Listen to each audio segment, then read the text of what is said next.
जिसका अपनी दादी के अलावा दुनिया में कोई नहीं था। अचानक एक दिन दादी की मौत हो गई। विधि अब दुनिया में बिल्कुल अकेली रह गई थी। उसके बॉयफ्रेंड सनी के अलावा अब उसका इस दुनिया में कोई सहारा नहीं था। एक दिन विधि दादी की अलमारी खोलती है जिसमें उसे एक पुरानी बैंक की पासबुक और लॉकर की चाबी मिलती है। विधि बहुत हैरान हो जाती है। वह जानती थी दादी कितनी मुश्किलों से घर चला रही थी।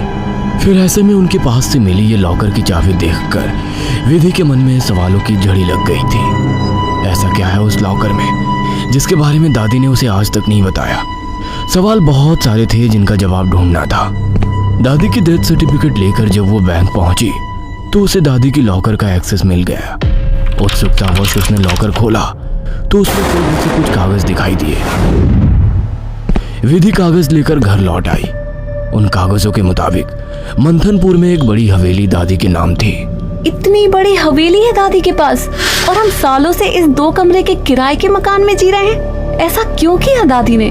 खैर जो भी बात हो, अब तो ये हवेली मेरी है। मैं कल ही मंथनपुर के लिए निकलती हूँ। अगले ही दिन वो मंथनपुर के लिए निकल गई थी। बड़ी अजीबोगरीब सी जगह थी ये। मेन रोड से हवेली की तरफ जाने वाली सड़क बिल्कुल सुनसान थी। गाड़ी तो क्या, पैदल चलता हुआ भी कोई इंसान नहीं दिख रहा था। सड़क पर गहरा सन्नाटा पसरा हुआ था। सड़क के दोनों तरफ घने ऊंचे पेड़ लगे थे। इतने पेड़ पौधे होने पर भी वहां किसी भी पक्षी का कलरव नहीं था। कोई जानवर नहीं। धीरे धीरे अंधेरा हो रहा था। सड़क किनारे लगे घने पेड़ अब जंगल की तरह दिखाई पड़ रहे थे। सड़क पर फैली खामोशी अब विधि को डरा रही थी। कुछ ही देर में वो पैदल चलते हुए हवेली तक पहुंच गई थी।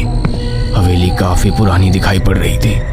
ऐसा लगता था कि सालों से वहां किसी ने पैर ही नहीं रखा।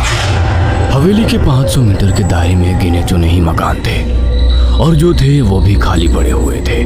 विधि के मन में कुछ अजीब सी उथल पुथल मची हुई थी। मेन गेट खोलकर वो हवेली के अंदर पहुंच गई। अंदर का नजारा देखकर वो दंग रह गई थी। पूरी हवेली जगमगा रही थी। अंदर महंगे फर्नीचर और सजावटी सामान देखकर विधि का मुंह खुला का खुला रह गया था।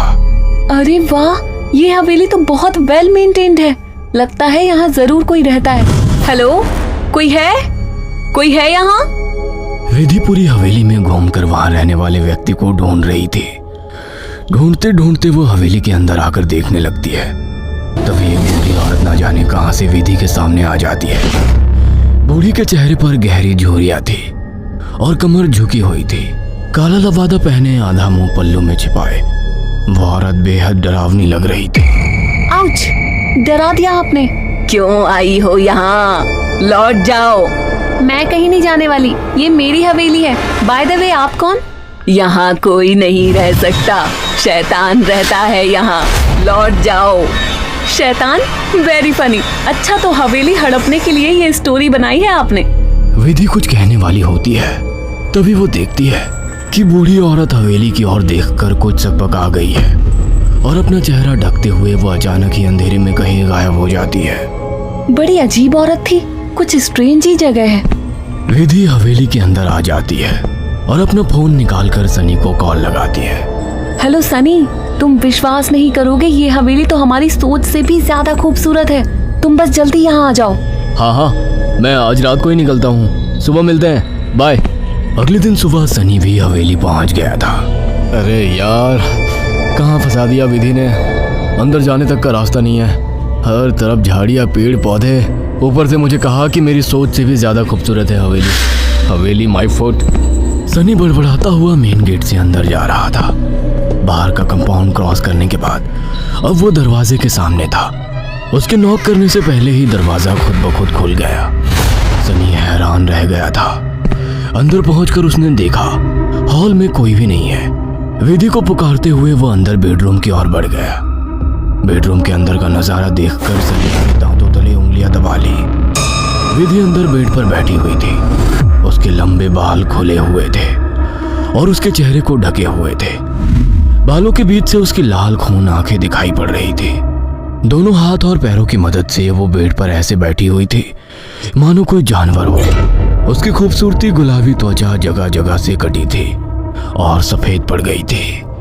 विधि को देखकर सनी जोर से चिल्लाया, विधि, ये क्या हो गया तुम्हें? सनी की बात सुनकर विधि ने डरावने अंदाज में गर्दन टेढ़ी की। अब उसके चेहरे पर से कुछ बाल हट गए थे। वह भयानक आवाज के साथ हंसने लगी। उसके मुंह से किसी जानवर की तरह लार गिर रही थी। अचानक ही वह पूरी ताकत से चिल्लाई। विधि के बाल हवा में उड़ रहे थे और चेहरा चीखते हुए और भी भयानक होता जा रहा था। काले दांत और सफेद पड़ चुकी आंखें आकार में बड़ी होती जा रही थी। सनी के अंदर और देख पाने की ताकत नहीं बची थी। अपनी पूरी ताकत लगाकर वो कमरे से बाहर की तरफ भागा। बाहर हवेली के दरवाजे तक पहुंचा ही था कि विधि की दर्द से भरी आवाज सुनाई पड़ी। सनी, मुझे छोड़कर मत जाओ, मुझे बचा लो। सनी, ये मुझे नहीं छोड़ेगा। बहुत दर्द हो रहा है, बहुत दर्द हो रहा है। विधि जोर जोर से रो रही थी और सनी को रुकने के लिए बोल रही थी। विधि की ऐसी दर्द भरी आवाज सुनकर सनी तड़प उठा और दौड़कर उसके कमरे की तरफ वापस आ गया। ये सब क्या हो गया विधि? ये सब क्या हो गया? मैं क्या करूं, बोलो। बहुत भूख लगी है, तेरा खून पीना है। इतना कहकर विधि अजीब तरीके से मुस्कुराने लगती है और अपने हाथों और पैरों की मदद से जमीन पर रेंगते हुए सनी की ओर बढ़ती है। सनी बिजली सी तेजी दिखाकर कमरे से बाहर निकल आता है और कमरे का दरवाजा बाहर से बंद कर देता है। सनी की कुछ समझ नहीं आ रहा था। वह विधि की मदद करना चाहता था। उसे ऐसी हालत में छोड़ना उसे मौत के मुंह में धकेलने जैसा था। वह बाहर जाकर मदद मांगने का निर्णय लेता है और तुरंत बाहर निकल आता है। हवेली के अंदर दूर दूर तक केवल सन्नाटा छाया हुआ था।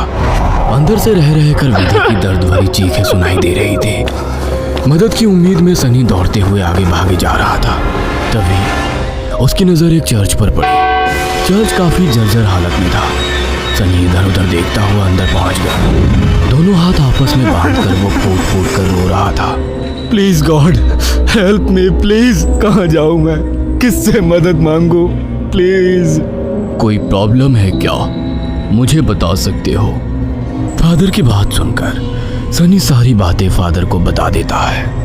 परेशान मत हो डियर, मैं तुम्हें हॉली वाटर दे रहा हूँ। जाकर अपनी गर्लफ्रेंड के ऊपर छिड़क देना। God bless.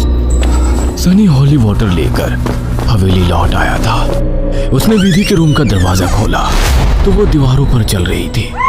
उसके मुंह से खून बह रहा था और वो जोर जोर से हंस रही थी। दरवाजा खुला देख उसने टेढ़ी सी नजर से सनी को देखा और दीवार से नीचे कूदकर उसकी ओर बढ़ने लगी। सही समय पर सनी ने हॉली के ऊपर छिड़क दिया। एक जोरदार चीख के साथ दूर जा गिरी और एक काला सा साया कमरे से बाहर की तरफ जाता हुआ दिखाई दिया। विधि, वो चला गया।